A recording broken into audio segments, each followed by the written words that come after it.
They will fear the wild. Alright, what is up? What's going on, guys? It's your boy Chumbles, and I'm back, and this is going to be a little mini guide with the runes and build for Inting Sion on the next patch, and it's going to be 11.17. The changes being that HULLBREAKER is getting another buff. HULLBREAKER is getting another 100 HP, which means this item is going to be crazy good. Expect a lot of people to actually start picking up this item more on other champions like Fiorin, whatever, Jax, that kind of thing, because that extra 100 HP is quite insane and makes the item very powerful. So I'm going to be doing the Inting Sion strategy, of course. We love the split push Inting Sion. So what I think is going to be best is HULLBREAKER first item, because it is actually just that good, in my opinion. It's going to be worth getting first with two builds, as you guys can see here. So the first one being tankier build, which in my opinion will be easier to execute if you're a newer player. It's a lot more forgiving, in my opinion. It's a lot more forgiving, and you can probably play it better over a certain period of games compared to the AD lethality version that I'll go over as well. But yeah, so far I think the way to build this is going to be HULLBREAKER first item into Sterak's. Sterak's is still very OP. Now you could also go for Sunfire second and Sterak's third. It really just depends on matchups. Like if you're in a harder matchup, you're probably going to want to just go for the Frostfire to get the extra resistances to survive.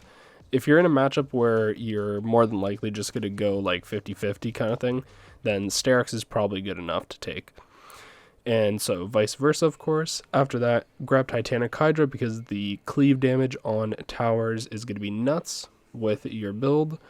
And then after that, it's going to either be the Frozen Heart or the Anathema's Chains. And this is going to be dependent on if they have a lot of AD that's going to be hitting you while you're split pushing, or if you're against like a hard hitting kind of split pusher like a Jax, for example. Anathemas will probably help you out quite a bit. That 30% reduced damage will probably help you out quite a lot. So that is the tank build. Of course, no boots for the tank one. And then for the Bouse, Inting, he likes to go Swifties actually, so I will put that in there just as because it's what he does. But I think if you're going to do this one, it's probably safer to go these two boots until you've played quite a few games and you know your power spikes.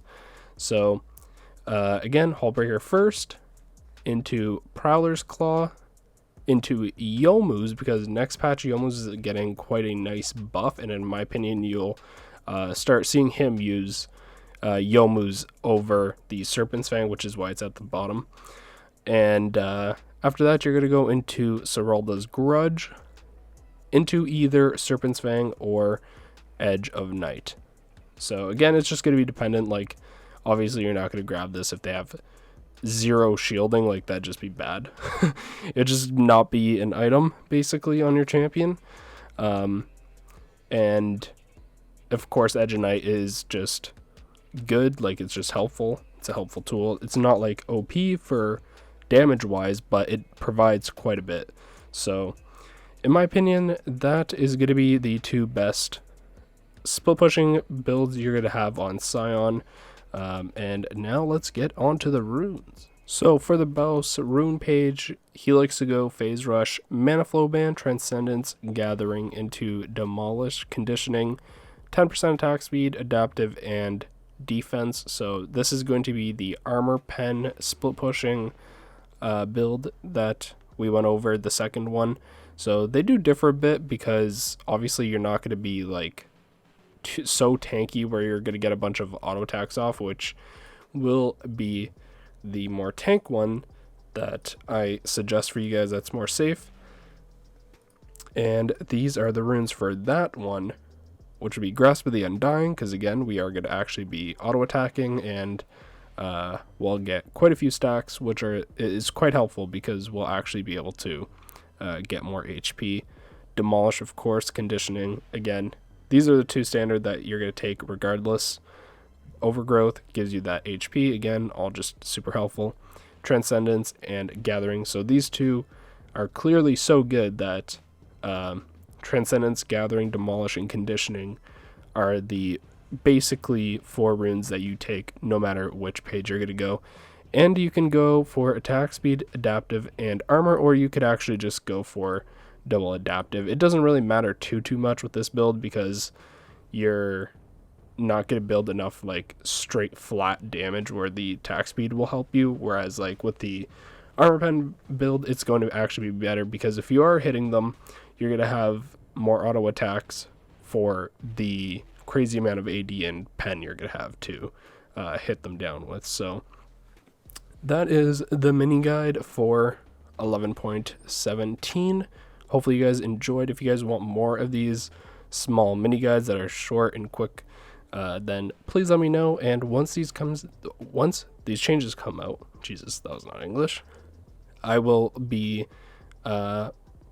uploading quite a bit of Inting Sion videos because I know a lot of you were asking for it, but I've just been waiting because of that HULLBREAKER buff. I think that's worth waiting for and showcasing once it comes out. So if you guys enjoyed, please make sure to hit that like button to let me know, comment down below, and subscribe if you're new to the channel, and hopefully I'll see you guys in the next one. Peace.